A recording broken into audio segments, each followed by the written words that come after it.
जय श्री राम। नमस्कार दोस्तों, स्वागत है आपका हमारे इस पवित्र चैनल पर, जहां हर रोज भगवान श्री राम की दिव्य कथाएं, उनके चरित्र की महिमा और जीवन के गहरे रहस्य आपके हृदय को छूते हैं। अगर आप आज थोड़े से भी थके हुए हैं, मन में कोई चिंता है या जीवन की किसी उलझन में फंसे हैं, तो बस ये वीडियो अंत तक देखते रहिए, क्योंकि आज हम बात करने वाले हैं भगवान श्री राम के उस प्रचलित, लोकप्रिय और गहन कथा की जो उनके निर्गुण स्वरूप से जुड़ी है। हाँ, वही राम जो मर्यादा पुरुषोत्तम कहलाते हैं, जिनकी मूर्ति हम पूजते हैं, लेकिन जिनका एक रूप ऐसा भी है जो रूपहीन, गुणातीत और ब्रह्म का साक्षात स्वरूप है। क्या आपने कभी सोचा है कि जो राम अयोध्या के राजकुमार बने, वनवास गए, रावण से युद्ध किया, वो ही राम निर्गुण कैसे हो सकते हैं? ये सवाल आज के इस वीडियो में हम खोल कर रख देंगे। सुनिए धैर्य से, क्योंकि ये कथा सिर्फ कहानी नहीं, बल्कि आपके जीवन का दर्पण है। अगर बीच में मन भटक जाए तो याद रखिए, अंत में वो रहस्य खुलने वाला है जो आपको शांति देगा, भक्ति बढ़ाएगा और हर दुख से ऊपर उठाएगा। तो आइए शुरू करते हैं इस दिव्य यात्रा को। भगवान श्री राम का निर्गुण स्वरूप, ये शब्द सुनकर कई बार मन सोचता है कि राम तो सगुण है, हाथ में धनुष, पीतांबर धारण किए, सीता संग, लक्ष्मण संग। लेकिन तुलसीदास जी ने रामचरितमानस में क्या लिखा है? अगुण सगुण गुण मंदिर सुंदर, भ्रम तम प्रबल प्रताप दिवाकर। अर्थात भगवान राम निर्गुण भी हैं, सगुण भी हैं। वे गुणों के भंडार हैं, लेकिन उन गुणों से परे भी हैं। जैसे सूर्य अंधकार को हरता है, वैसे ही राम का निर्गुण रूप अज्ञान के अंधेरे को मिटाता है। दोस्तों, समझिए इस रहस्य को।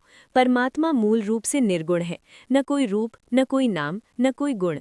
वो शुद्ध चैतन्य ब्रह्म है। लेकिन जब सृष्टि में धर्म की रक्षा के लिए, भक्तों के कल्याण के लिए वो सगुण रूप धारण करता है, तो हम उसे राम कहते हैं, कृष्ण कहते हैं। यही तो प्रचलित कथा है, निर्गुण से सगुण बनने की कथा। तुलसीदास जी कहते हैं कि निर्गुण ब्रह्म की प्राप्ति के लिए पहले सगुण भक्ति जरूरी है। जैसे बिना दीपक जलाए अंधेरे में कुछ दिखता नहीं, वैसे ही निर्गुण की ओर बढ़ने से पहले राम की मूर्ति, उनकी लीला को समझना पड़ता है। अब सुनिए कैसे ये निर्गुण राम अवतरित हुए। अयोध्या नगरी में राजा दशरथ थे। पुत्र प्राप्ति के लिए उन्होंने पुत्र कामेष्ठी यज्ञ करवाया।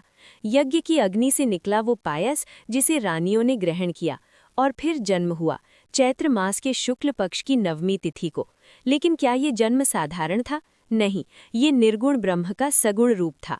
राम जन्म के समय स्वयं ब्रह्मा, शिव, इंद्र सब देवता उतर आए थे। आकाश से पुष्प वर्षा हो रही थी, लेकिन राम के हृदय में वो निर्गुण शांति थी जो कभी हिलती नहीं। बचपन की लीलाएं याद कीजिए। राम जब छोटे थे तब विश्वामित्र मुनि उन्हें यज्ञ की रक्षा के लिए ले गए। ताड़का वध, अहल्या उद्धार, ये सब सगुण लीला थीं, लेकिन हर लीला के पीछे निर्गुण शक्ति काम कर रही थी। राम ने धनुष तोड़ा, सीता स्वयंवर में जीता, लेकिन क्या राम ने कभी अहंकार किया? कभी नहीं, क्योंकि उनका निर्गुण स्वरूप उन्हें सदा स्मरण था कि मैं शरीर नहीं हूँ, मैं आत्मा हूँ, शुद्ध ब्रह्म हूँ। फिर आया वो काल जब कैकेयी ने 2 वरदान मांगे, राम को 14 वर्ष का वनवास। दोस्तों, यहाँ रुकिए और सोचिए, कोई राजकुमार जिसके सिर पर राज्याभिषेक का मुकुट था, वो जंगल चला गया। लक्ष्मण और सीता साथ थे। क्या ये साधारण त्याग था? नहीं, ये निर्गुण राम की परीक्षा थी। वन में उन्होंने भरत मिलाप किया, लेकिन राज्य नहीं लिया। जटायु से मिले, शबरी के बेर खाए, हर जगह वे सगुण रूप में थे, लेकिन भीतर निर्गुण शांति थी जो उन्हें अटल रखती थी। अब आते हैं सुंदरकांड की ओर। भगवान हनुमान जी लंका गए, सीता को राम का संदेश दिया। राम दूत मैं राम कृपा से। लेकिन हनुमान जी को भी पता था कि मेरे स्वामी निर्गुण है। फिर युद्ध हुआ, रावण का वध। रावण सगुण अहंकार का प्रतीक था और राम निर्गुण धर्म के। युद्ध के बाद जब राम लौटे तब अयोध्या में दीप जलाए गए। लेकिन दोस्तों, वो दीप सिर्फ अयोध्या में नहीं जल रहे थे, बल्कि हर भक्त के हृदय में जल रहे थे, क्योंकि निर्गुण राम ने सिखाया कि बाहरी रूप से परे जाओ, भीतर देखो। रामचरितमानस में काकभूषुंडी जी की कथा भी यही बताती है। काकभूषुंडी जी ने राम को निर्गुण रूप में देखा था। उन्होंने बताया कि राम सगुण लीला करते हैं, लेकिन उनका मूल निर्गुण है। भक्त जब सगुण भक्ति करता है, राम नाम जपता है, राम लीला सुनता है, तो धीरे धीरे मन शुद्ध होता है और निर्गुण ब्रह्म की अनुभूति होती है। ठीक वैसे जैसे नदी सागर में मिलकर सागर बन जाती है।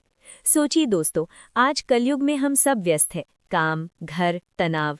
लेकिन अगर हम श्री राम की इस निर्गुण कथा को समझ लें तो क्या होगा? हमारा अहंकार मिटेगा। हम समझेंगे कि सुख दुख, लाभ हानि सब क्षणिक हैं। असली राम हमारी आत्मा में बसते हैं। निर्गुण राम कहते हैं कि तुम भी मेरे जैसा बनो, गुणों का भंडार बनो, लेकिन गुणों से बंधो मत। ये कथा यहीं खत्म नहीं होती। राम ने सीता को अग्नि परीक्षा दी, फिर पुनः स्वीकार किया। लेकिन असली अग्नि परीक्षा तो हमारी है, मन की आग में जलकर शुद्ध होने की। राम ने राज्य किया, लेकिन कभी लोभ नहीं किया, क्योंकि निर्गुण स्वरूप उन्हें याद था। आज भी राम नाम का जाप करने वाला भक्त निर्गुण ब्रह्म को पा लेता है। दोस्तों, इस कथा का सार क्या है? कि भगवान श्री राम निर्गुण है, फिर भी हमारे लिए सगुण बनकर आए। उन्होंने दिखाया कि जीवन में मर्यादा रखो, धर्म का पालन करो, भक्तों की रक्षा करो, लेकिन अंत में सब कुछ छोड़कर निर्गुण शांति में लीन हो जाओ। तुलसीदास जी कहते हैं कि राम नाम मणि दीप धरु, जिह देहरी द्वार। नाम रूपी दीपक जलाओ, फिर निर्गुण प्रकाश दिखेगा। अगर आपने ये कथा पूरी सुनी तो अब आपके मन में एक शांति महसूस हो रही होगी। ये शांति राम की कृपा है। अब आपसे अनुरोध है, इस वीडियो को लाइक करें, शेयर करें, चैनल को सब्सक्राइब करें और घंटी दबाएं ताकि ऐसी हर कथा आपको मिलती रहे। कमेंट में लिखें जय श्री राम और बताएं कि इस निर्गुण कथा ने आपको क्या सिखाया। जय श्री राम, जय सिया राम। हम फिर मिलेंगे अगली कथा में। तब तक राम नाम जपते रहिए। हर हर महादेव। जय श्री राम।